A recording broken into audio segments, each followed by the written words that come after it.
wonderful to see you, because it's not going to get solved inside there. We're trying very, very hard, and we've learned a lot. Yesterday, the province reversed a decision to keep the disease databases secret, and they decided to release them.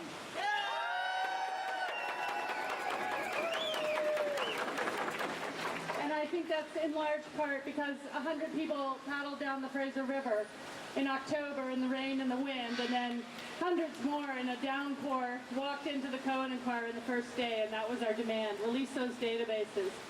So finally I'm able to tell you what is in those databases, because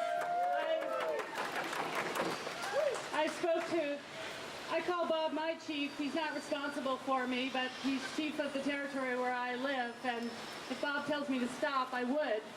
But I said, Bob, I feel very uncomfortable because I know things about your salmon that you don't.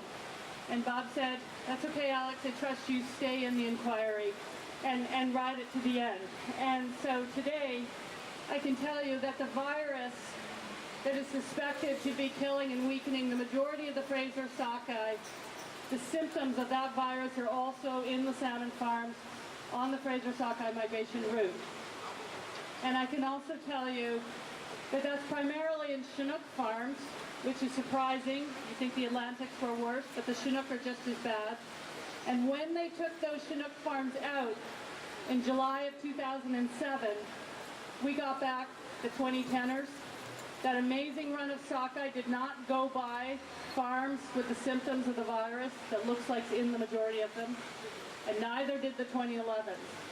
So the pattern fits perfectly. Only the sockeye that are going north have been dying. The Harrison sockeye that goes south have been increasing over the last 18 years.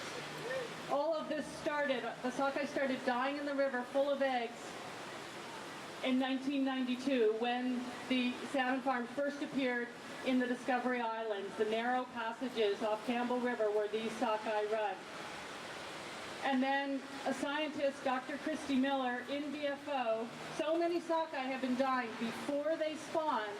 The DFO realized they couldn't just do a test set in Johnson Straits and figure out how many fish the fishermen would be allowed to catch. They had to find out how many were going to be dying before they had spawned. And Dr. Miller found out that it's a virus. She didn't expect to find that. And she doesn't really care where it comes from. But it is very, very, very similar to the virus that has been in the salmon farms. And when she found that out, they said she couldn't talk to the public. She was guarded by people when she came to the commission, large men with earpieces on either side of her. We weren't allowed to talk to her. Her funding has been cut. She's not allowed to work on sockeye anymore.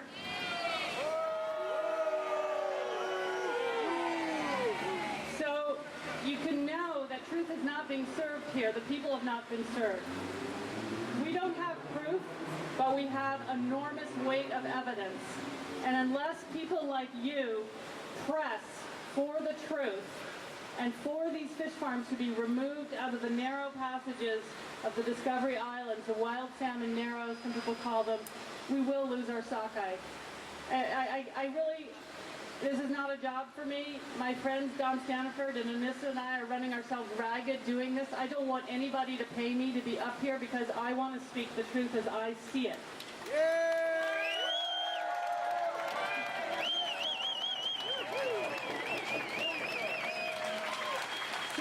For me to come out of that inquiry, and we could hear all of you, and it was wonderful, and Justice Cohen could hear you, and the people on the stand could hear you,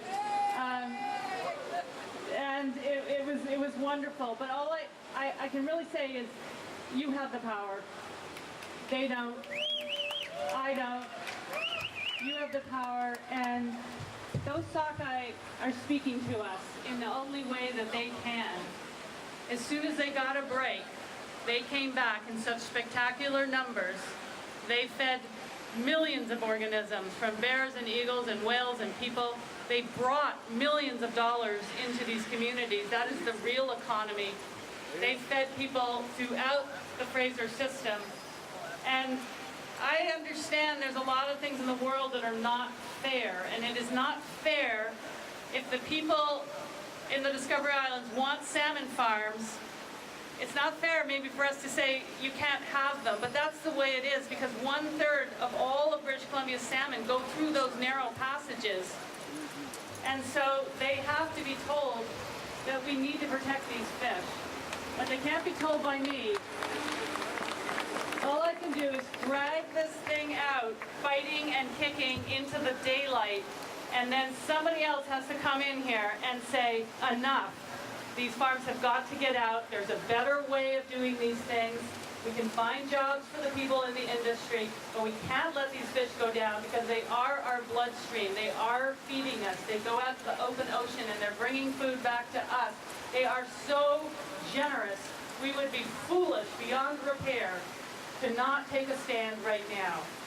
So thank you all for coming.